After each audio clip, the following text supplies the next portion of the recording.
विह्वल सा विचाराधीन प्रश्न ये है कि क्या प्यार इसी को कहते हैं। सिनेमाई गीतकार ने नायिका से चिरौरी भरे स्वर में पूछवाया है ये प्रश्न। इतना तो बता दो कोई, क्या प्यार इसी को कहते हैं। इसी के अंतर्गत क्या कुछ आता है, इसकी विस्तृत सूची भी संलग्न की है नायिका ने। और अब मैं सहृदय पाठकों से या कहूं श्रोताओं से अनुमति चाहूंगा कि यही प्रश्न बेबी की ओर से मैं इसी रूप में दोहराऊं, सूची अलबत्ता नई संलग्न करके।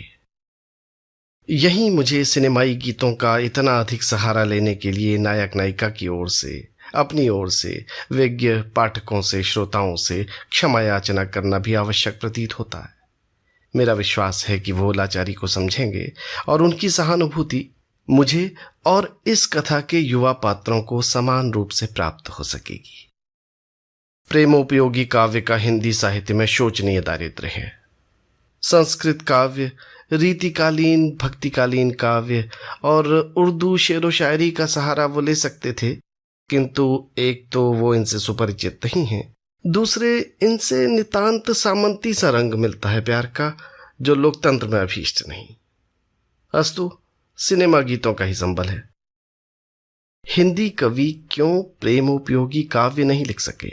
कतिपय रसाभिषिक्त कवियों के एतत् संबंधी सत्प्रयासों के बावजूद क्यों नहीं हिंदी भाषी प्रेमियों के मध्य इस पार प्रिय तुम हो मधु है, अथवा इन फिरोजी होठों पर बर्बाद मेरी जिंदगी, अथवा पीले फूल कनेर के गा गा कर प्रेम करने का चलन हो सका।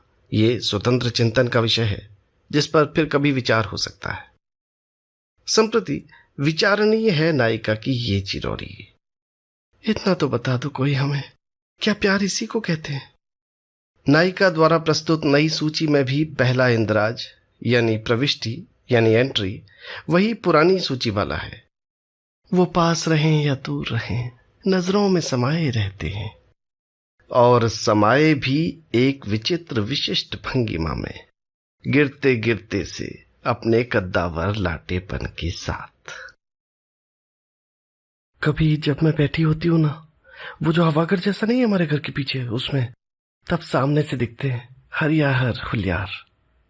हुलियार यानी हरे हरे घास के ढलान, और मुझे लगता है कि एक पहाड़ जैसा है जिसकी चोटी पर वो खड़ा है। उसने मुझे उठा रखा है ऐसे, अब वो मुझे घुमा रहा ऐसे, वो गिर रहा, गिर ही जाने वाला हुआ वो लटा हमेशा। मैं भी गिर पड़ी, हम दो के दो लुढ़क रहे, फिर बस लुढ़क रहे, खत्म ही नहीं हो रहा वो हुलियार, गलीचे सा हुलियार, चिकना गुदगुदा हरियाहर हुलियार। डर जैसा भी लग रहा, मजा जैसा भी आ रहा मुझे। खत्म ही नहीं हो रहा वो हुलियार। मैं कह रही हूँ हे भगवान, कहाँ जो होता होगा ये खत्म, कैसा जो होता होगा वो पाताल लोक जहां ये खत्म होता होगा। और क्या तब तक रुकेगा नहीं ये झूला जैसा जो मुझे मेरी नोटी से कपाल तक झुला दे रहा। कहा झस झस झस झस। नोटी यानी नाभि, कपाल यानी दिमाग। इसके बाद हमारी नायिका की सूची में ऐसा कुछ भी नहीं जो सिने गीतकार द्वारा प्रस्तुत सूची में भी हो। ऐसा हो भी नहीं सकता था, क्योंकि इतनी सी बात मोहब्बत की और सो भी कहीं नहीं जाती। कुछ वो शर्माए रहते हैं, कुछ हम शर्माए रहते हैं से हमारी नायिका को सैद्धांतिक और स्वाभाविक आपत्ति है।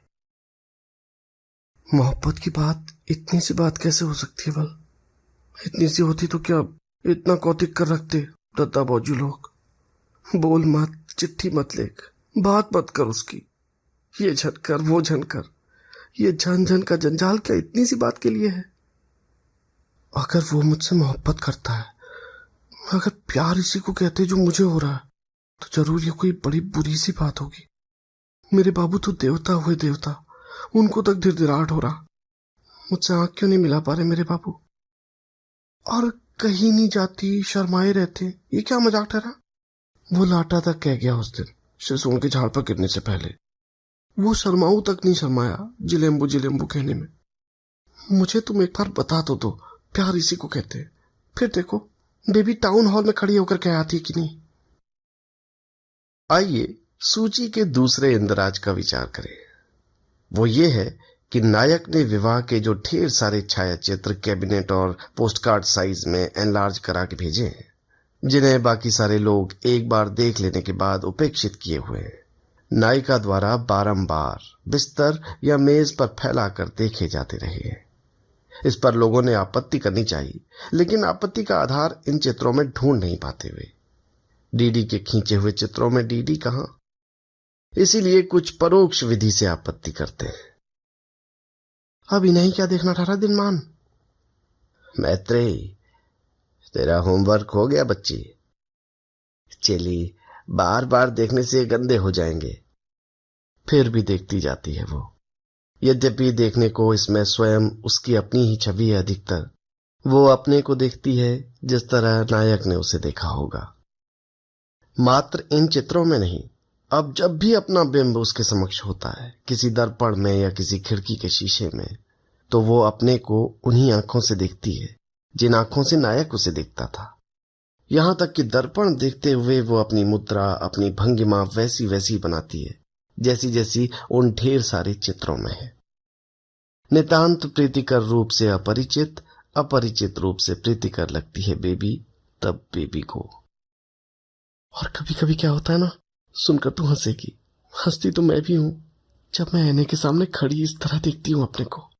एक जाने कैसा सा और ही सा ख्याल आता है मेरे मन में, जैसे मेरी आंखें उसकी आंखें हो रही, वैसे मेरा और सब उसी का सा, उसका ही नहीं हो सकता कहा।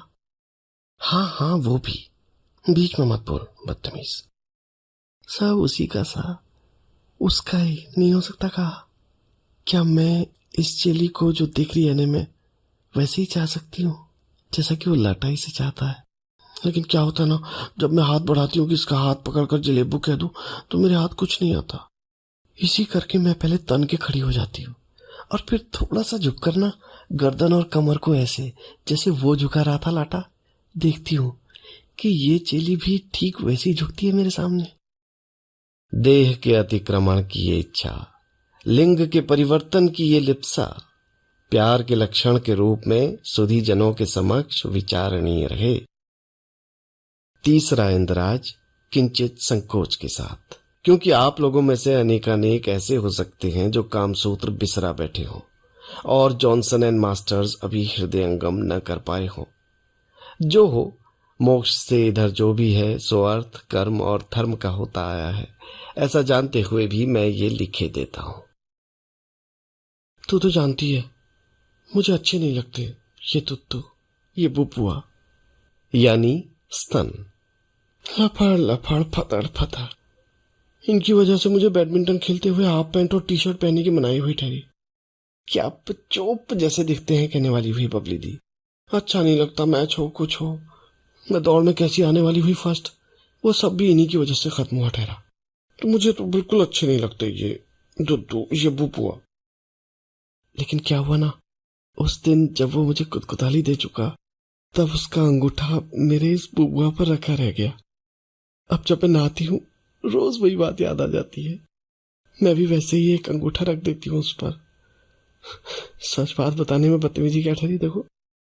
फिर ना वो बुबुआ मुझे ऐसे देखता है मुंह उठाकर, जैसे हमारा वो छोटा सा भुटिया कुत्ता नहीं था, वो देखा करता था। जैसे मुझे उस कुत्ते की नाक पर आता था ना लाड और गुस्सा, वैसा ही इस पर आता है।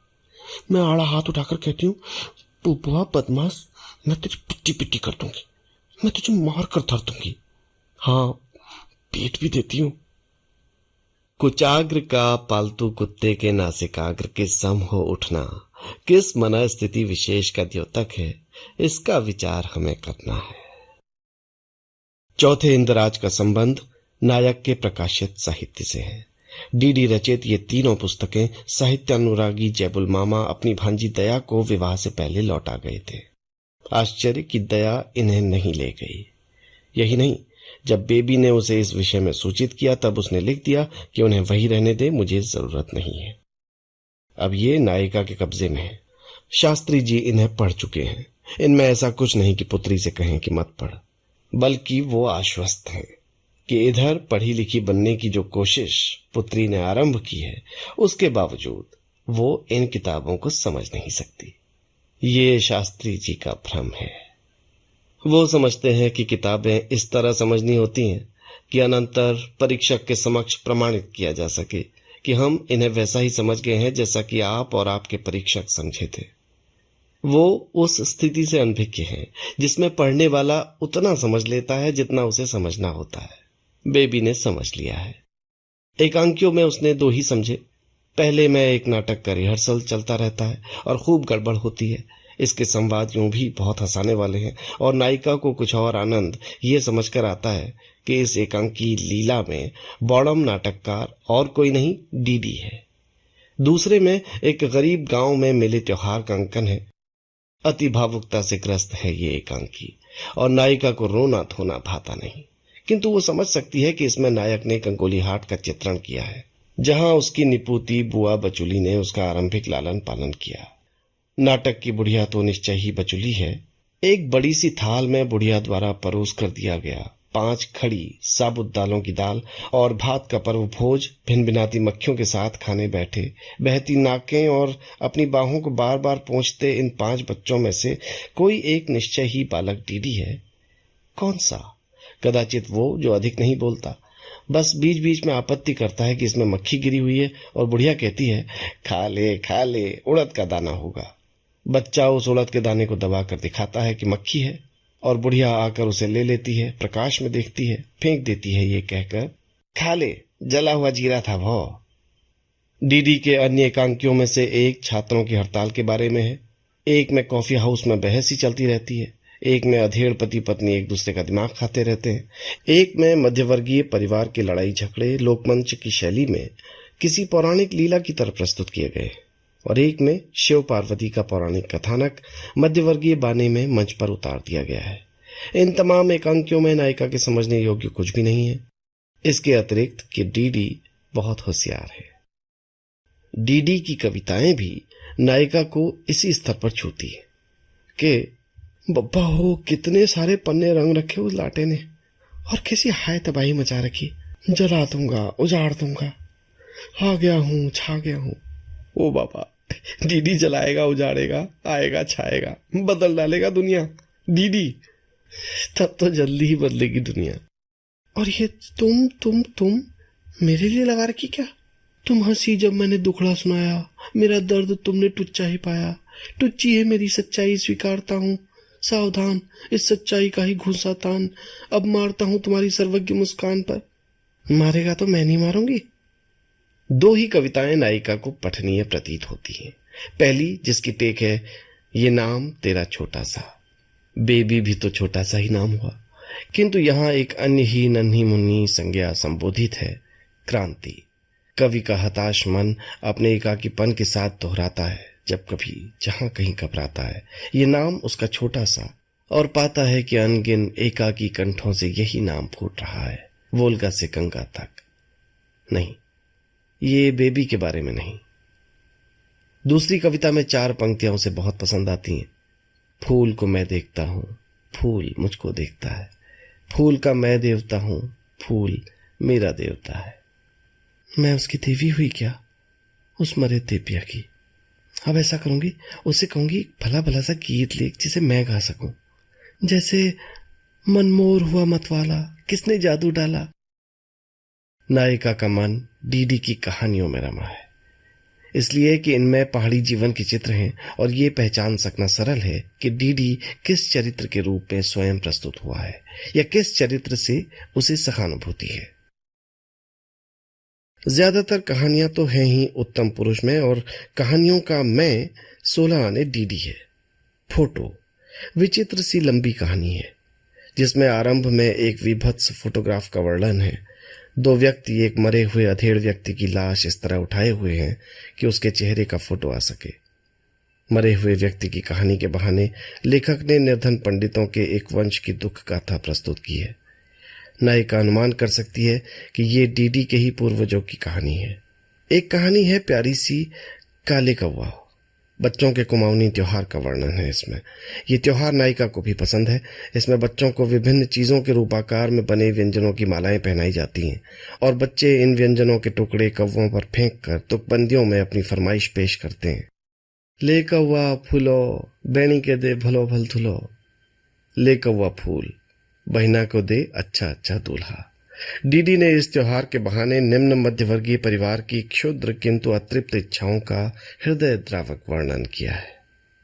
नायिका जितना ही पढ़ती जाती है डीडी की इन कहानियों को, जिनमें उसके दैन्य का वर्णन है, जितना ही वो देखती है उसे वहां मंदिर के पास पड़ी मिली विलेती टोपी पहनते और इस टोपी के लिए अपने मूढ़ फूफा से लंबा संघर्ष करते और अंत में एक फौजी सिपाही को उसे लौटाने के लिए बाध्य होते और मूढ़ फूफा के साथ टोपी के लिए शोक मनाते, जितना ही वो देखती है उसे घटवार के पास थके हारे बैठे गाड़ का सुसाट सुनते और अपनी अनदेखी मां के बारे में सोचते, जितना ही वो देखती है उसे एक बुढ़िया के पोंपले मुंह से अपने घर का जोगी पिता की यश गाथा सुनते, जितना ही देखती है वो उसे धीरू का फटा ढीला ढाला हाफ पैंट अपनी पतली कमर पर रस्सी से कसते हुए, जितना ही वो देखती है उसे नया टी सेट धोते और भयाक्रांत होते कि ये मुझसे टूट जाएगा और चाची निकलवा देंगी घर से,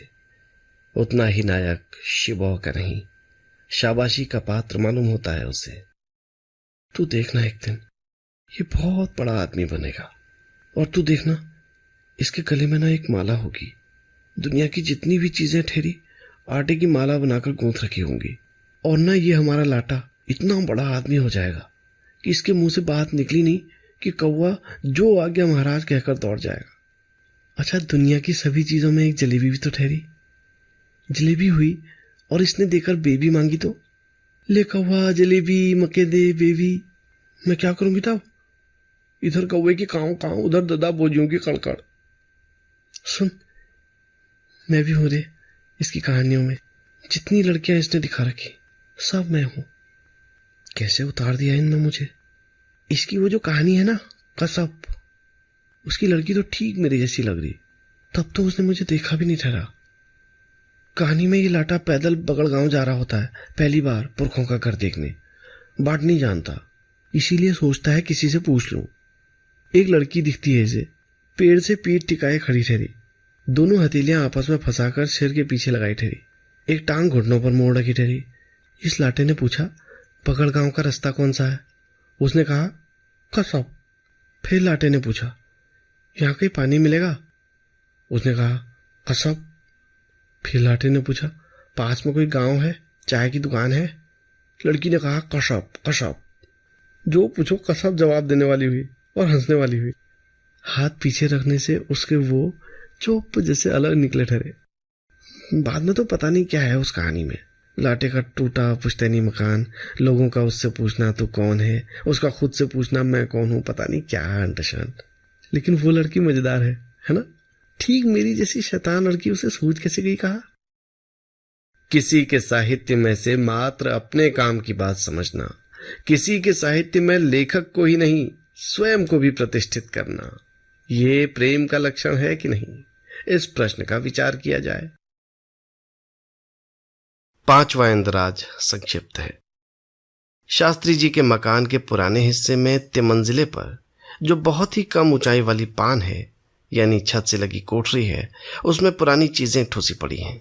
वहां एक पिटार में शास्त्री जी की मां का शादी का जोड़ा रखा है, जिसमें से सोने चांदी की या उनके काम वाली तमाम चीजें उतार ली गई हैं। वहीं किसी पुराने श्रृंगार में इसका दर्पण भी पड़ा है। नायिका कभी कभी इस पान में सिर झुकाकर घुस जाती है और छत की दुंदारों से बचती बचाती पिटार खोलकर वो जोड़ा निकाल लेती है, आईने के सामने आ खड़ी होती है और किसी तरह अपनी इच्छा पर अंकुश लगाती है कि जोड़ा पहन कर देखे। समझौते में वो उसे बिना पहने अपने पर नाप कर देखती है।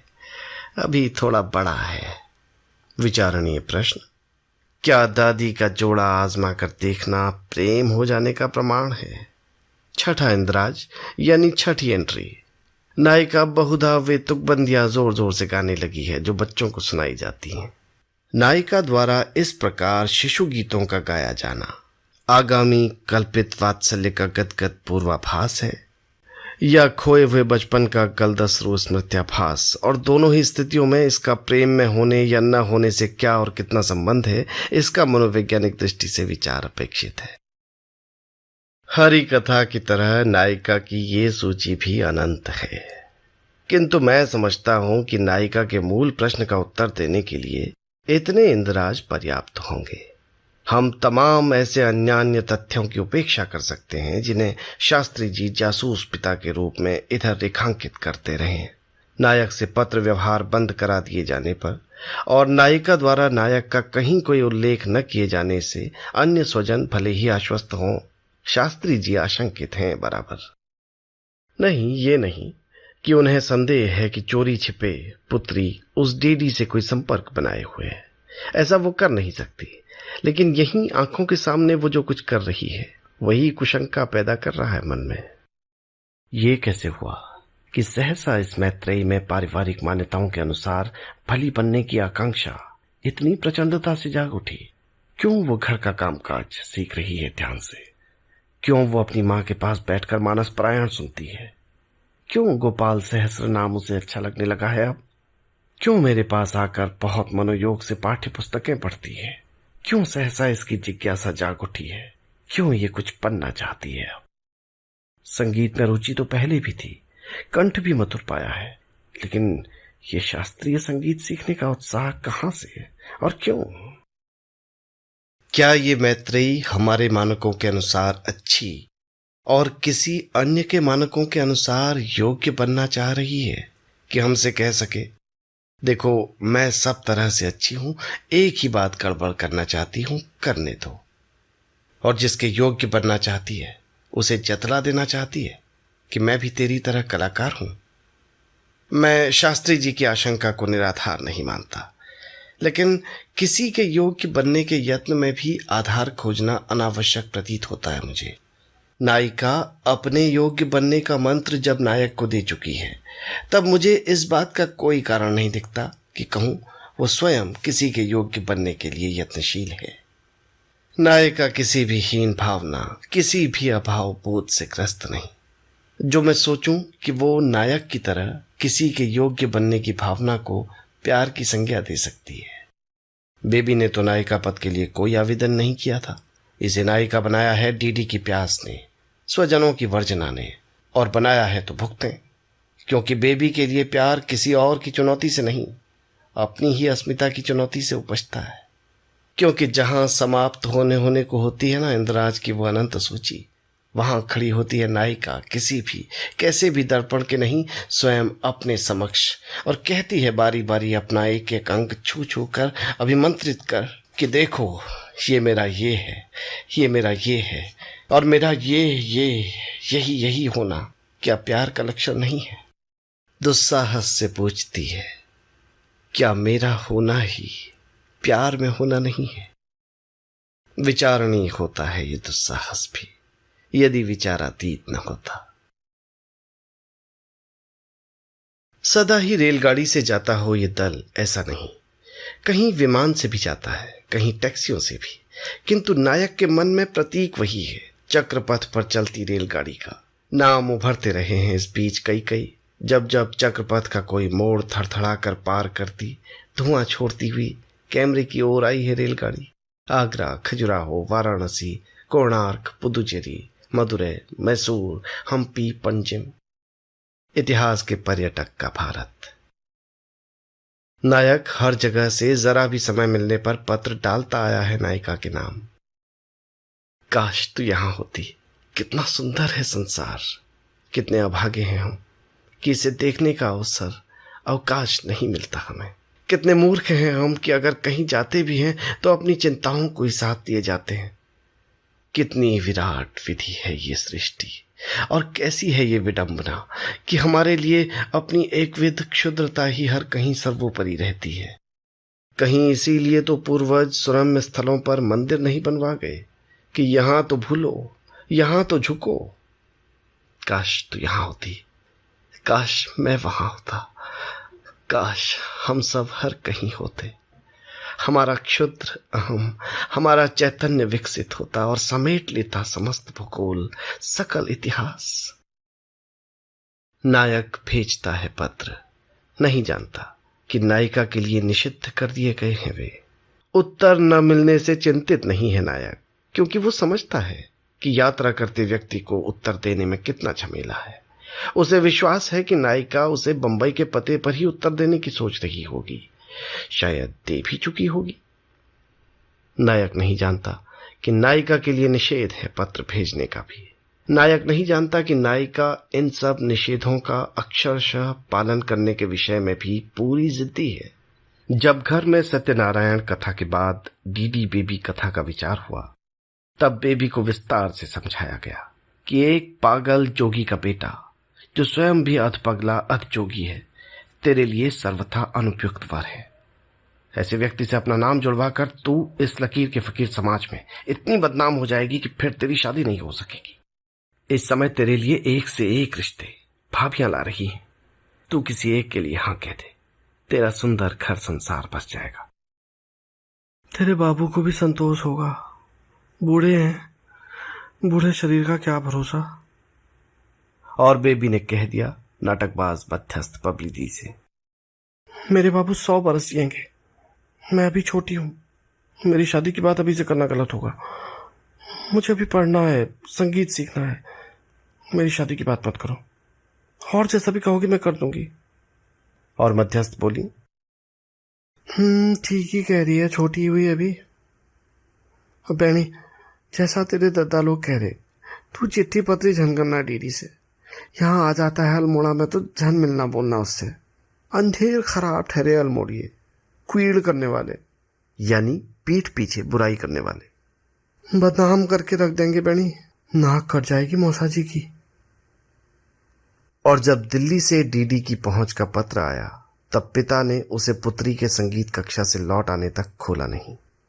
पिता ने घर के बाहर चोरी छिपे बगीचे में ही पुत्री को देना चाहा वो पत्र, किंतु पुत्री ने नहीं लिया और सीढ़ियों की ओर बढ़ते हुए कहा, उसी का होगा बाबू, मुझे और कौन लिखता है।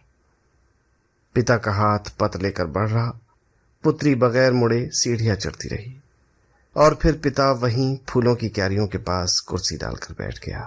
पढ़ता गया वो पत्र और सुनता रहा पुत्री के कंठ से फूटती मुल्तानी की चीज, का जानो रे अरे को लगवा जो कुछ बीती हमरे मन पर पीरे का जानो, प्यू परदेसवा संदेशवा न पठाए, अदा रंग उनके गुण गावत धीरे का जानो। और अनुभव करता रहा इस आंगन पर प्रकाश का क्षीण क्षीणतर होता जाना। धूप खिला है ये सागर तट जूहू का, जहां नायक एक चटाई पर बैठा पत्र लिख रहा है। पास ही गुलनार लोशन मलकर औंधी लेटी पुस्तक पढ़ रही है। अपनी 2 पीस की ब्रा के स्ट्रैप उसने उतार रखे हैं ताकि टैनिंग के बाद उनके निशान न रहें। आज सारा काम समाप्त होने के उपलक्ष्य में छुट्टी मनाई जा रही है। कल गुलनार चली जाएगी। गुलनार बहुत प्रभावित हुई है डीडी के काम से। जिल्स ने सचमुच ये बहुत अच्छा सहायक दिलवा दिया। सिने कला समझता है, अपने देश की सांस्कृतिक विरासत से परिचित है और पाश्चात्य दृष्टिकोण से भी अनभिज्ञ नहीं। इसके साथ होने से काम बहुत आसान हो गया। और ये वहां अपने नगर अल्मोड़ा से विवाह की जो फिल्म उतार कर लाया है, देखिए, फैंटास्टिक, A1 प्रोफेशनल जॉब। और जरा सोचो, इसके साथ कुल 1 सहायक था। भीड़ वाले छोटे से कमरे में शूटिंग करना, और सो भी रात में, और सो भी हाथ में पकड़े हुए कैमरे से। समझ में नहीं आता इसने कर कैसे लिया। मैंने तो इसे कैमरा इसलिए दिया था कि ये मान सके कि इसे टैक्सी पर भेजा जा रहा है तो काम से। मैं समझती थी हद से हद प्राकृतिक दृश्यों की कुछ फुटेज ले आएगा जो क्रेडिट्स के पीछे के मोन्टाज में डाली जा सकेंगी, लेकिन ये तो 3 रोल एक्सपोज कर लाया। और रशियस देखकर मैं तंग रह गई। शूट करते हुए बगैर किसी पटकथा के फिल्म संपादित किए चले जाना कमाल है। और म्यूजिक भी इसने अपने दोस्त मोहन उप्रेती से कितना हॉन्टिंग मंगवाया है। कमेंट्री के लिए इसके नोट्स कितने अच्छे हैं। मुझे पता नहीं हमारी और फिल्में कितनी अच्छी होंगी, लेकिन इसके स्वतंत्र काम की जो 2 रीलर निकलेगी वो निश्चय ही समीक्षकों को मुक्त कर देगी। ये लड़का जीनियस है और जानता नहीं कि ये जीनियस है। गुलनार ब्रा को संभालती हुई पीठ के बल लेटकर कहती है डीडी से, you are a genius, did you know that? DD उस कागज से नजर उठाता है जिस पर वो बेबी को पत्र लिख रहा है और गुलनार के विषय में विस्तृत सूचना दे रहा है। अभी अभी जो वाक्य उसने पूरा किया है वो इस प्रकार है, मैं समझ नहीं पाता उसकी निरंतर प्रशंसा को क्या समझूं। गुलनार की ओर मुस्कुराते हुए देखता है लवर बॉय डीडी और पूछता है, says who that I am a genius? Says me, मैं कहती हूं। ऐसा बताते हुए स्ट्रैप ठीक करती उठ बैठती है गुलनार, हंसती है और कहती है, इतने जीनियसों के साथ सो चुकी हूं कि पहचानने में मुझसे चूक नहीं हो सकती। ये परिष्कृत प्रेमी पूत यानी लवर बॉय की भूमिका है, इसलिए झेंपते हुए भी डीडी कहता है, वेल खैर ये तो रहने दो। Well what? वो उससे सटकर पूछती है, खैर क्या? I haven't quite gone through that test yet. तुमने जीनियसों की जो परीक्षा तय कर रखी है वो अभी गालिबन मैंने पास नहीं की है। गुड हेवंस यस, खिलखिलाकर कहती है गुलनार। हाँ वो परीक्षा तो रह ही गई, लेकिन अगर मैं पूछूं कि क्या ये बात तुमने मुझे पटा देखने के लिए कही है तो जवाब क्या होगा? वही गुड हेवंस नो। हाँ वही। डुबकी लगाने आओगे? तुम्हें पता है मैं तैरना नहीं जानता। ओहो, वो एक सुंदर सा लड़का है, बस नाचना नहीं जानता, तैरना नहीं जानता, वो एक चिट्ठी लिखना जानता है बस, उसे जो एक प्यारी सी लड़की है बस, लड़की जवाब नहीं देती बस। But she is. डीडी झूठ बोलता है, जवाब देती है वो लड़की। देती है? सच? क्या लिखती है? यही कि तुम्हारे बारे में सोचते हुए ही मैं कर्मा उठती हूं। ऐसी बातें नहीं लिखती वो। तो क्या लिखती है वो? वो लिखती है उस बड़े और बुरे शहर से बचकर रहना, खासकर वहां की कुतियों और चुड़ैलों से। गुलनार हंसकर कहती है, देखती हूं खतरों के प्रति वो तुमसे ज्यादा सजग है। दौड़ती हुई गुलनार जा मिली है ऊंची ऊंची लहरों से, बहुत विश्वास से उन पर कूदती फलांगती आगे बढ़ती है और फिर इत्मीनान से तैरती है। डीडी जल्दी जल्दी पूरा करता है पत्र। जब वो उसे लिफाफे में बंद कर चुका होता है तब गुलनार पानी से निकल कर आती है भीगी भीगी, हाथ खींचकर उठाती है अनमने डीडी को। आओ नहाओ। डीडी के पास नहाने के लिए कपड़े नहीं है। कोई बात नहीं।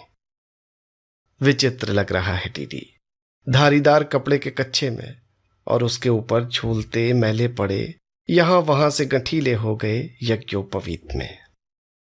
यज्ञोपवीत जिसे वो कई बार उतार चुका है और हर बार फिर पहन चुका है श्राद्ध तर्पण के लिए।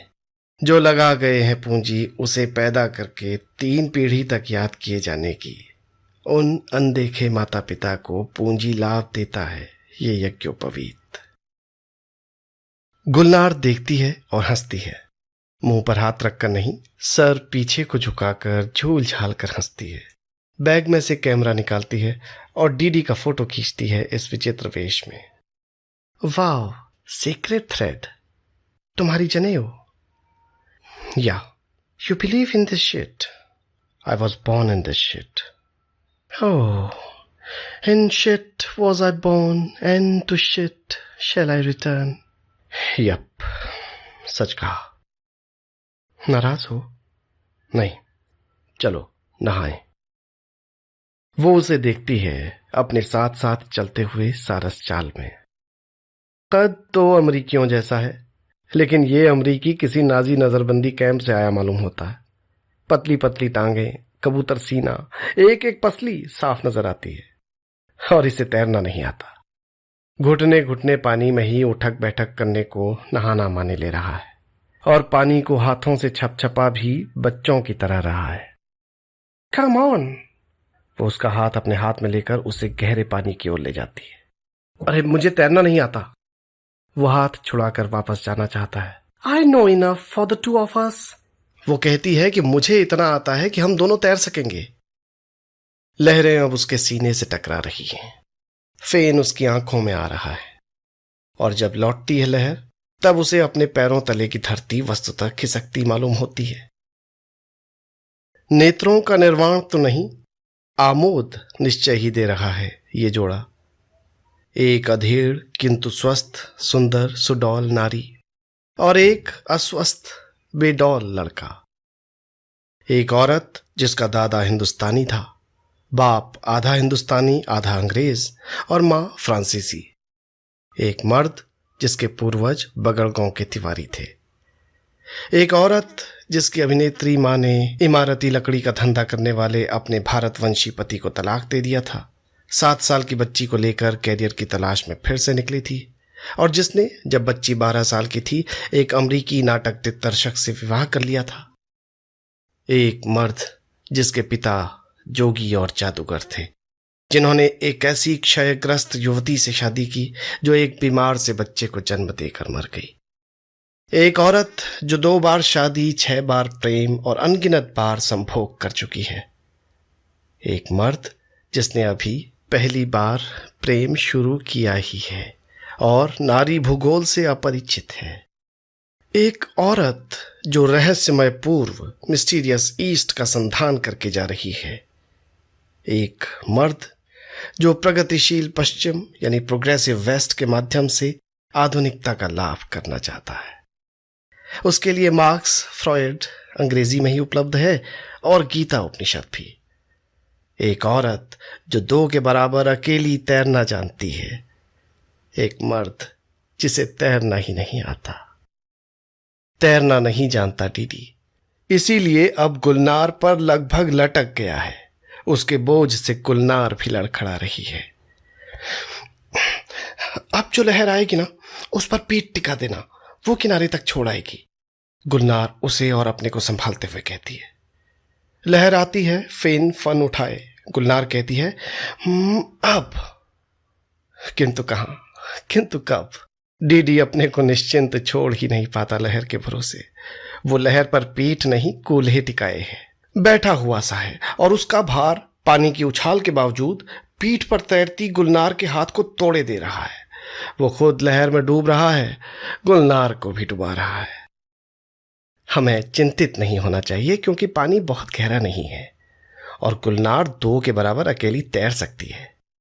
तो भी किनारे पर पहुंचते पहुंचते दोनों के मुंह आंखों में खारा पानी जा चुका है, कपड़ों पर गीली बालू चिपक गई है और अब किनारे पर दोनों एक दूसरे में गुंथे पड़े हैं। गुलनार मुंह में भरा पानी थूकती है, पूछती है, मुझे डुबा देने का इरादा था क्या? और चूम लेती है उसे। आओ, और इस बार ठीक से बच्चे। ये भी अनुभव और अभ्यास से आता है, अपने को लहरों को सौंप देना, डूबने के लिए नहीं, किनारे लगाने के लिए। किंतु बालक अनुभव अभ्यास के लिए प्रस्तुत नहीं हो पा रहा है, क्योंकि वो इतना खारा पानी पी गया है कि उसे खांसी आ रही है, मतली उठ रही है। गुलनार आकर उसकी पीठ थपथपाती है और फिर चौंक कर कहती है, तुम्हारा जनेऊ।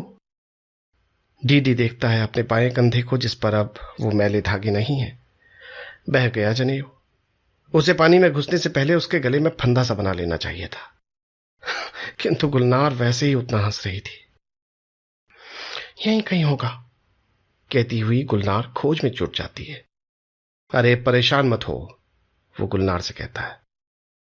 क्यों? क्या हमेशा पहने रहना जरूरी नहीं होता? कुछ जादू वादू नहीं होता उसमें? होता होगा, मेरे लिए नहीं। मैं खुद ही कई बार उसे उतार कर अलग रख चुका हूं और फिर पहन चुका हूं। वाह, हाउ कंफर्टेबल, कितना सुविधाजनक। वो हंसती है, वो झेंपता है और तब उसे बताता है श्राद्ध तर्पण के विषय में। वो सुनाता है गुलनार से लिया तौलिया गीले कच्चे के ऊपर लपेटते हुए। वो सुनती है गाउन ओढ़ते हुए, कुछ कहती नहीं। सामान उठाकर वे दोनों सागर तट पर बने होटल की सीढ़ियां चढ़ते हैं। गुलनार शावर लेती है, फिर पूल में तैरती है। डीडी सुनाता रहता है अपना अतीत और वो बगैर कुछ कहे सुनती रहती है इस अतीत में उसका भविष्य।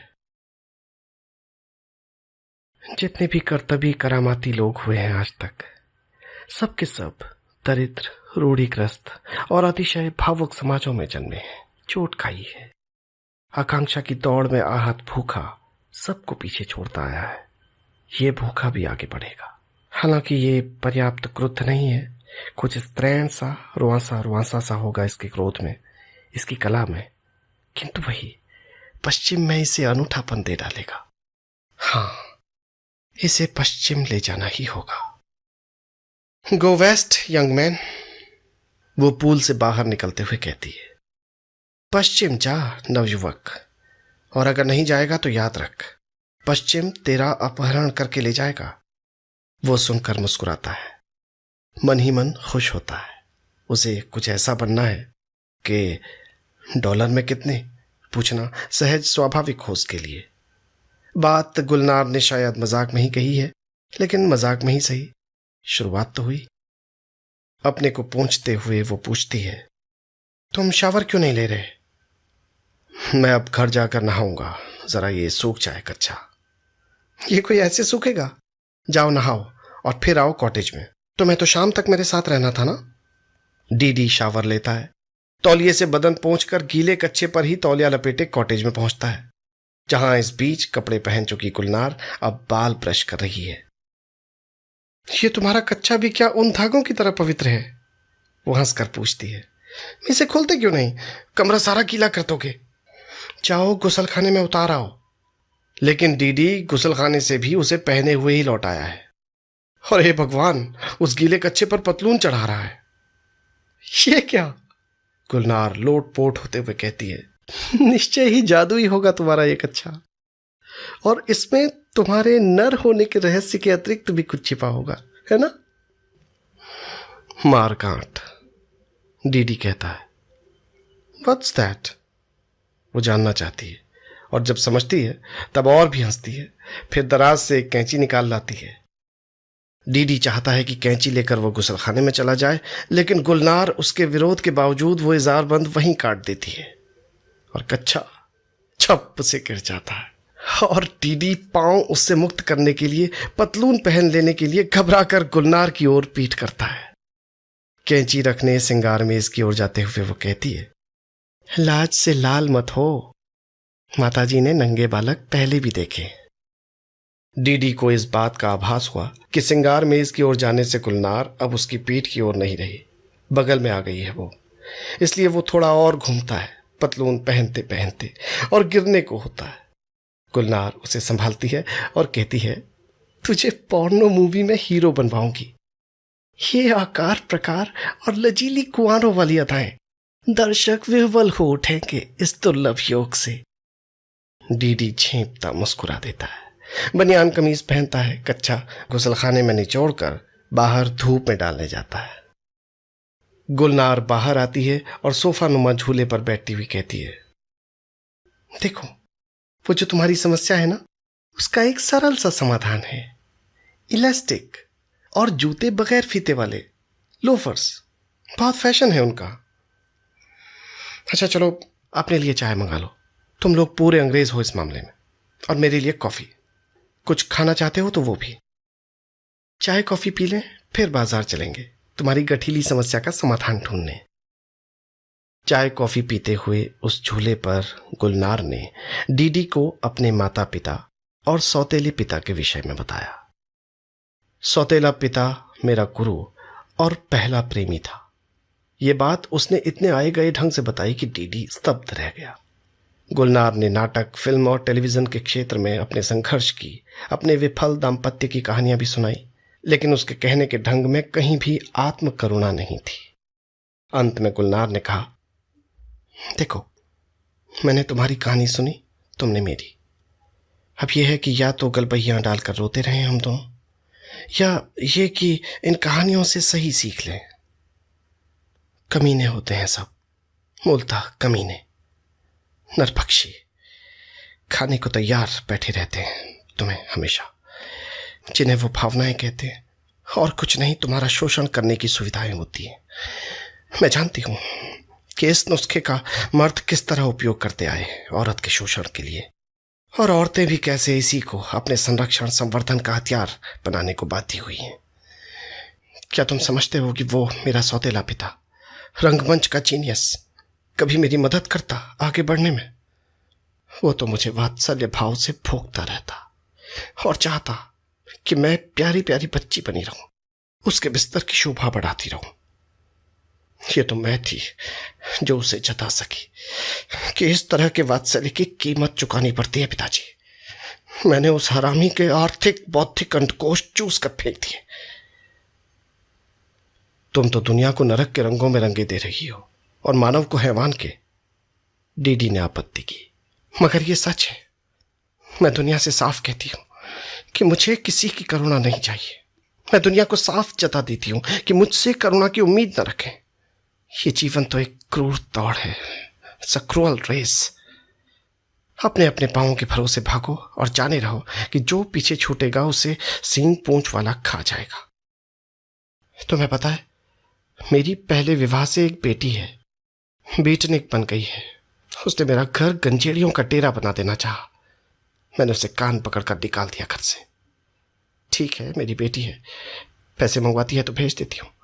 इससे ज्यादा वो मेरे लिए कुछ क्यों हो, खासकर तब जबकि वो मेरी सुख शांति, मेरा जीवन, मेरी कला साधना नष्ट कर रही हो अपने आचरण से। तुम्हें प्यार में आस्था नहीं? कैसे भी प्यार में नहीं। मित्रता हो सकती है, शारीरिक आकर्षण हो सकता है, मानसिक व्यावसायिक साझेदारी हो सकती है, और हद से हद अंतरंगता हो सकती है। प्यार कुछ नहीं होता। एक पक्ष सर्वथा मूढ़ हो तो बात अलग है। आकंठ प्रेम में डूबे हुए डीडी को ये स्थापनाएं नितांत अग्राह्य मालूम हो रही हैं तो क्या आश्चर्य है। वो गुलनार के व्यवसाय और प्रबंध कौशल का प्रशंसक है। शारीरिक और बौद्धिक स्तर पर गुलनार को वो आकर्षक पाता रहा है, और कुल मिलाकर वो उसे एक भली और सुलझी हुई स्त्री प्रतीत होती रही है। अपनी श्रद्धा की पात्रा के मुंह से घोर अनास्था का ये जीवन दर्शन सुनकर उसे कष्ट हो रहा है। वो अब भी यही चाहता है कि कड़वाहट को पश्चिम के विखंडित पारिवारिक जीवन से उपजा मान सके, क्षम्य ठहरा सके। इसलिए कहता है, पश्चिम के एक टूटे परिवार की बेटी के रूप में तुम्हारा जो अनुभव है उसे सारी दुनिया पर लागू क्यों करती हो? और तुम क्या करते हो? गुलनार ने मुस्कुराकर पूछा। पूरब के एक अनाथ लड़के के रूप में अपने अनुभव को सारी दुनिया पर लागू करना कुछ भिन्न है क्या? अगर तुम ये कहना चाहते हो कि तुम्हारे यहाँ कहीं बहुत प्यारा प्यारा सा पारिवारिक जीवन होता है तो वहीं क्यों नहीं चले जाते? यहाँ क्यों आए हो, बंबई में, जो तुम्हारा सबसे अधिक पश्चिमी शहर है? क्या तुम मुझसे ये कहना चाहते हो कि जिनसे तुमने विद्रोह किया है उनसे तुम्हें नफरत नहीं है? मुझे उनसे नफरत इसलिए है कि मुझे उनसे प्यार है। मैं चाहता हूं कि मेरी नफरत उन्हें सुधारे। सुधारे? All I can say that you are an optimistic fool. मैं यही कह सकती हूं कि तुम मूर्खता की हद तक आशावादी हो, और तर्क तुम कवियों की तरह करते हो। तो तुम सुधारो, और हो सके तो अपने उस गांव को भी, क्या नाम बताया? बगड़गांव। बगड़गांव को भी बंबई बना दो, और फिर कहो ऐसा सुधार चाहिए कि सारा बंबई किसी तरह उस पुराने बगड़गांव जैसा हो जाए। गुलनार उठी। अपने बैग से उसने पैकेट निकाला, लाइटर से सिगरेट सुलगाई और धुआं छोड़ते हुए बोली, तुम जो चाहो करो, सब ठीक है तब तक, जब तक ये न भूलो कि तुम्हारी पहली और आखिरी प्रतिबद्धता अपनी प्रतिभा से है। तुम किसी के बेटे नहीं, किसी के बाप नहीं, किसी के पति नहीं, किसी के प्रेमी नहीं। तुम केवल तुम हो, और उतने भर हो जितना तुम अपने तुम होने के नाते करते हो। बाकी सब भावनात्मक गो है, इमोशनल शिट। सिगरेट? डीडी को ये लंबी पतली मेंथॉल वाली अमरीकी सिगरेटें पसंद नहीं है, लेकिन एक ले लेता है। गुलनार अपने लाइटर से सुलगा देती है। कष्ट लेते हुए डीडी विचार मग्न हो जाता है। किस सोच में पड़ गए? शौक हो गए मेरे कुतियापंथी जीवन दर्शन से? मैं सोच रहा हूं कि जिसे तुम अंतरंगता कहती हो वो प्यार के बिना कैसे हो सकती है, प्यार से भिन्न कैसे हो सकती है? प्यार दाता या भिखारी होता है। अंतरंगता कुछ मांगती नहीं, दे रही हूं औखड़ दानी बनकर, इस भाव से कुछ देती नहीं। और हां, अंतरंगता को बिना मांगे सब कुछ मिल जाए तो वो धन्य भी नहीं हो जाती। प्यार भी कुछ नहीं मांगता, सिवाय इसके कि कृपया मुझे स्वीकार किया जाए। नहीं करोगे तो एक गरीब मारा जाएगा। प्यार लिप्सा और वर्जना के खानों पर जमाने भर के भावनात्मक मोहरों से खेली जाने वाली शतरंज है। अंतरंगता खेल नहीं है, उसमें कोई जीत हार नहीं है, आरंभ और अंत नहीं है। प्यार एक प्रक्रिया है और अंतरंगता एक अवस्था। मैं यही कह सकता हूं कि अब तुम कवियों की तरह तर्क कर रही हो। तुम कहना चाहती हो कि दो व्यक्ति घोषित रूप से कह रहे हो कि उनकी एक दूसरे से कोई प्रतिबद्धता नहीं है, दोनों पूरी तरह चौकस हों कि इस व्यापार में कहीं कोई घाटा नहीं उठाएंगे, कोई चोट नहीं खाएंगे, तो उसमें अंतरंगता हो जाती है। हाँ, गुलनार ने मुस्कुराकर कहा, जैसी मेरे और तुम्हारे बीच होती जा रही है। या कि तुम इसे प्यार कहना चाहोगे? नहीं, ये तो दो व्यक्तियों का एक दूसरे को अच्छा मानना भर है। इस निर्मम जीवन में इतना ही काफी है। जब हम ये जान लेते हैं और पहचान लेते हैं कि इस जीवन के आगे पीछे कुछ नहीं है और ये मानवीय अस्तित्व साक्षात नरक है, तब ये अच्छा मानना ही खड़ी तो खड़ी सब कुछ मान लेने के लिए पर्याप्त होता है। गुलनार डीडी पर झुक आई है। डीडी अचकचा कर उठ रहा है। अब गुलनार उसके दोनों बाजू पकड़े खड़ी है सामने। डीडी के 6 फुट 4 इंच के सामने 5 फुट 7 इंच। वो अपनी ऊंचाई से उसे देखता है और उसके मन में करुणा उपजती है इस स्त्री के लिए जो संसार को नरक मानती है। वो जो स्वयं शिवोशिव का पात्र रहा है, इस क्षण किसी और के लिए कह उठता है मन की गहराइयों में, शिवो। ये माता जी अच्छी लगती हैं तुम्हें? वो पूछती है। हाँ, बहुत अच्छी हैं, मीठी हैं। दुनिया उन्हें कितना ही कड़वा बनाना चाहे, वो मीठी ही रहेंगी। हे बालक, मेरे जीवन दर्शन को मेरी विशिष्ट परिस्थितियों से उपजा सिद्ध करने का दुस्साहस आइंदा कभी मत करना भूलकर। भगवान जानता है, मैं इस सब के लिए मनोचिकित्सकों को काफी पैसा दे चुकी हूं। कभी करुणा भूल जा। माता जी अच्छी लगती हैं तो उन्हें ऐसा बता, चूम कर।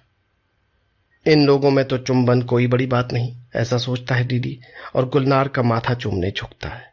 किंतु गुलनार उसके होठों को अपने होठों पर ग्रहण करती है और दोनों हाथों से उसका सिर दबाकर इस चुंबन को केवल वयस्कों के लिए बना देती है। सांस लेने के लिए वो हटती है और पूछती है, गुड हेवंस, नो? और देखती है डीडी को जो एक विक्षुब्ध बालक सा लग रहा है और बहुत ही शर्माकर लगभग रुआंसा होकर कह रहा है, नो। हंसती नहीं है गुलनार, न ये पूछती है कि क्या हुआ, मैंने बलात्कार कर दिया? वो गाल थपथपा देती है डीडी का, बैग उठाती है, कॉटेज की चाबी डीडी को देती है और लिपस्टिक ठीक करते हुए कहती है, बाजार चले? सरल मनोविज्ञान का मैं भी उतना ही बड़ा विरोधी हूं जितनी गुलनार। इसलिए नहीं कहूंगा गुलनार से कि तुम एक माताजी हो बस। डीडी एक बच्चा है बस, और अकेले अकेले रहने वालों की सभ्यता अभिशप्त है बच्चे गोद लेने के लिए, बच्चों से संभोग करने के लिए। तुम इस पर हंस नहीं सकती गुलनार। गोद लिए जाते बच्चे पर हंसा जाता है भला? तुम इसकी गुड हेवंस नो को नो मान नहीं सकती। तुम्हारा सौतेला पिता हंसा था क्या? उसने मानी थी तुम्हारी नो? नहीं कहूंगा, क्योंकि मनोविज्ञान, समाज शास्त्र, सामाजिक प्राणी शास्त्र सब औसत सत्य के शास्त्र हैं। इनका औसत सदा दूसरों पर लागू होता है, अपने पर नहीं। हम सब अपनी अपनी दृष्टि में अनुपम हैं। मैंने गुलनार से कुछ नहीं कहा और न सौभाग्यवती दया पंत से कुछ कहूंगा, जो इस समय अपने पति के बैंक चले जाने के बाद, चूल्हे चौके से फुर्सत पाने के बाद, सास के सिर में तेल डालने और ससुर जी को दवा पिलाने के बाद अपने मामा शास्त्री जी के नाम पत्र लिखने बैठी है। गौणतः अपना और मुख्यतः डीडी का हाल बताने क्रोध में लिख रही है पत्र। अलबत्ता क्रोध को अपनी जन्मजात शालीनता से मर्यादित करते हुए। मैं कुछ नहीं कहूंगा, क्योंकि मेरे कहने न कहने से कहानियां बनती बिगड़ती नहीं है। ये सब प्रारब्ध में था, ऐसा भी कहने को अब मन नहीं करता। फलित ज्योतिष वंश परंपरा के आग्रह से सीखा है, पर उम्र के साथ साथ उस पर से आस्था उठती गई है। ये मानने का जी नहीं करता कि उसने हम कीड़े मकोड़ों में से एक एक का पूरा जीवन चरित्र खुद गढ़ा है। मुझे लगता है कि एक विशिष्ट ढंग से उसने फेंक दिया है हमें कि मंडराओ और टकराओ आपस में। समग्र पैटर्न तो वो जानता है, एक एक कण की नियति नहीं जानता। कसम या तौर पर वो खुद नहीं कह सकता कि इस समय कौन कण कहां किस गति से क्या करने वाला है। नियतियों के औसत वो जानता है, किसी एक की नियति नहीं। डीडी नामक एक कण को नहीं मालूम था कि दया नामक एक कण है अल्मोड़ा में, जो साहित्यानुरागी है, जिसने उसका साहित्य पढ़ा है, जिसे बराबर यही लगता रहा है कि ये जो है अभागा, सो मुझ अभागिन के लिए ही रचा गया है, जिसने सुमित्रानंदन पंत से उसकी प्रशंसा सुनी है, जिससे पंत जी ने कहा था कि मैं तेरी शादी डीडी से करवा दूंगा। डीडी को नहीं मालूम था कि वो एक कुमाऊनी पाठिका के हृदय में आराध्य रूपेण संस्थापित कुमाऊनी लेखक है। इस डीडी ने, जो सुयोग से दया को पंत जी से हुई बातचीत के तुरंत बाद ही मिल गया था नैनीताल में, दया को बार बार ठुकराया। दया के रिश्तेदार, खासकर बेबी, मानो दया को अपमानित करने के लिए बार बार डीडी से उसके विवाह की बात उठाते रहे, और वो मजे से ठुकराता गया। आश्रित दया कह भी न सकी किसी से कि इस व्यक्ति से मेरे विवाह की बात अब और न चलाओ। वो ये भी न कह सकी कि जहां ये मेरा विवाह करवाना चाह रहा है, वहां तो मेरा विवाह करो ही मत। चोरी और सीना चोरी मैं नहीं करूंगा, अपने मित्र से करा दूंगा। और दया का ये अस्वीकार किसके लिए? बेबी के लिए, उस लड़की के लिए जिसमें रूप के अतिरिक्त कुछ नहीं। और रूप भी अब मैं क्या कहूं, खैर निश्चय ही अप्सराओं वाला नहीं। डीडी नहीं जानता कि जैसे बब्बन से अपनी सारी यारी के बावजूद वो खुद गहरे कहीं ईर्ष्यालु रहा है, वैसे ही दया भी बेबी के प्रति अपने सारे अनुराग के बावजूद ईर्ष्यालु रही है। ये सब न जानता होता तो कल शाम शॉपिंग के बाद गुलनार के साथ डिनर के बाद ब्रांडी पीते पीते सहसा अपने मित्र के घर जाने के लिए राजी न होता। हुआ ये कि गुलनार डीडी को बराबर छेड़ रही थी, उकसा रही थी, किंतु उसका पौरुष जाग नहीं रहा था। तो गुलनार ने कहा, जनेऊ के बिना बात नहीं बन रही है, तुम शायद उन जादुई धागों के बिना मूड में नहीं आते। शराब चढ़ जाने पर उसने जिद ही पकड़ ली कि चलो कहीं से जनेऊ लाए। क्या बाजार में नहीं मिलती? बाजार बंद हो गया तो क्या किसी के घर में नहीं मिल सकती? इसी दुराग्रहवश डीडी गुलनार के साथ रात 10:30 बजे एक सदगृहस्थ के घर में पहुंचा, जबकि सदगृहस्थ अपने पिता की स्थिति चिंताप्रद जानकर डॉक्टर बुलवाने गया था। न केवल पहुंचा बल्कि पिया हुआ पहुंचा, और साथ में पी हुई एक अधेड़ गोरी मेम को लेकर पहुंचा, और प्रयोजन पूछने पर हंसकर यही कहता रहा, एक जनेऊ चाहिए। मैं और गुल नहा रहे थे जुहू में, मेरा जनेऊ बह गया। यही नहीं, वो सदगृहस्थ की पत्नी का परिचय अपनी प्रेमिका की बड़ी बहन के रूप में देता रहा। गोरी मेम ने सदगृहिणी दया को अभिवादन में चूमा। इसी गोरी मेम ने यह भी कहा कि तुम्हारी बहन एक प्यारी सी लड़की है बस, और ये डीडी एक खूबसूरत सा लड़का है बस। और सदगृहिणी दया की उपस्थिति में डीडी का गाल चूम लिया। इसके अलावा वो दोनों जोर जोर से हंसते बोलते रहे। उन्होंने इस बात की चिंता भी नहीं की कि घर में कोई बीमार है। ये ठीक है कि दया उन्हें इसकी सूचना नहीं दे सकी थी, लेकिन कोई भले आदमियों की तरह बैठे हाल समाचार पूछे तभी उसे कुछ बताया जा सकता है ना। जो गिरता पड़ता आए और कहे एक जनेऊ लाओ जल्दी से, उससे कौन क्या कह सकता है। उसने तो ये भी नहीं पूछा कि दया के पति कहाँ है। दया को कहना पड़ा, आप लोग कृपया चले जाएं, जनेऊ हमारे पास नहीं है। ये सब लिख रही है दया अपने क्रोध को शालीनता से मर्यादित कर, और यही शालीनता उसके शब्दों को सर्वथा घातक बनाए दे रही है शास्त्री परिवार में डीडी की बची खुची प्रतिष्ठा के लिए। और ये भी औसत का सत्य है कि वो ये सब बदला लेने के लिए लिख रही है। दया का सत्य ये है कि ये पत्र वो उस व्यक्ति के प्रति अपने कर्तव्य का पालन करने के लिए लिख रही है जिसने उसे पढ़ाया लिखाया, किसी के योग्य बनाया। शास्त्री जी भोले हैं, उन्हें डीडी से सावधान करना जरूरी है। और याद रखना, सभी निर्णय गलत निर्णय होते हैं किसी न किसी संदर्भ में, किसी न किसी के संदर्भ में। हमें वही निर्णय करना चाहिए जो हमारे अपने लिए, हमारे विचार से सबसे कम गलत हो। विचित्र थे ये शब्द विदा लेने के लिए, लेकिन यही शब्द गुलनार ने सांताक्रूज हवाई अड्डे पर विदा के समय कहे डीडी से, और बगैर किसी संदर्भ के कहे। ये सही है कि हवाई अड्डे आने से पहले गुलनार के साथी डीडी से पूछ रहे थे कि तुम अब किस यूनिट के साथ काम करने वाले हो, और वो बता रहा था कि अभी कुछ तय नहीं किया है, शायद मद्रास जाऊं एक पटकथा लिखने।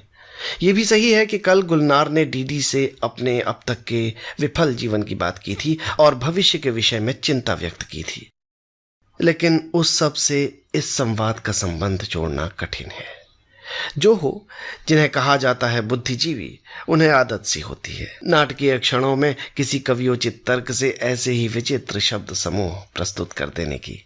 निश्चय ही गुलनार कोई इस तरह सीधी सपाट बात नहीं कह सकती थी कि दूध जरूर पी लिया करना, जनेऊ किसी पंडित से लेकर पहन लेना, मुझे चिट्ठी जरूर लिखना, और बेबी वाली बात अब आगे मत बढ़ाना। दृष्टव्य है कि जो कह पाते हैं इतनी सीधी सपाट बात, उनके आंतरिक तर्क भी कवियोचित ही होते हैं। हृदय सबके होता है, और औसत हृदय स्वार्थ का निलय है। स्वार्थ सदा परमार्थ बोलता है। जो कहते हैं हम ये सब तुम्हारी भलाई के लिए कह रहे हैं, वो ये भी कह रहे होते हैं कि तुम्हारी भलाई में ही हमारी भलाई है। गुलनार उससे हाथ मिलाती है, फिर उसके गाल पर चुंबन वस्तुतः अंकित कर देती है, और विमान पर बैठने से पहले की जांच के लिए भीतर जाते हुए उसे हाथ हिलाती है और कहती है, अच्छा बच्चा बने रहना और माताजी को याद करना।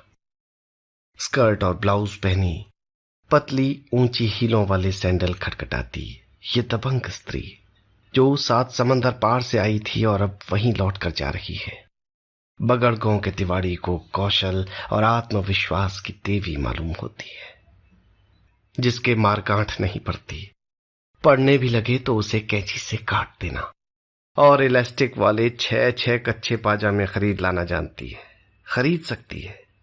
ऐसी देवी निश्चय ही स्तुत्य है, स्मरणीय है इस बालक के लिए, जो अब विदा देने वालों की दीर्घा में जा खड़ा हुआ है। इस अंधेरे में वो गुलनार को नहीं देख सकेगा, किंतु संभव है कि गुलनार घूम कर उसे देख ले। गुलनार देख रही है कि नहीं वो नहीं जानता, वो अपनी ओर से हाथ हिलाए जा रहा है, और अब देख रहा है एक विमान की रोशनियों को तेजी से रनवे पर दूर दूर दौड़ते, उठते, ऊंचाई पर टंगते से और तनिक घूमकर अनदेखे आकाशों में खो जाते। बगड़गों के तिवाड़ी, बरकले जा बच्चे, गो वेस्ट यंग मैन, हो जा सवार उड़न घोड़े पर। वो जो तेरे मन में खड़ा है ना, आज भी पुश्तैनी घर का खंडहर, उसके क्रेता वही है, और जो तेरे स्वप्न में खड़ा है ये भव्य भवन, उसके विक्रेता वही हैं।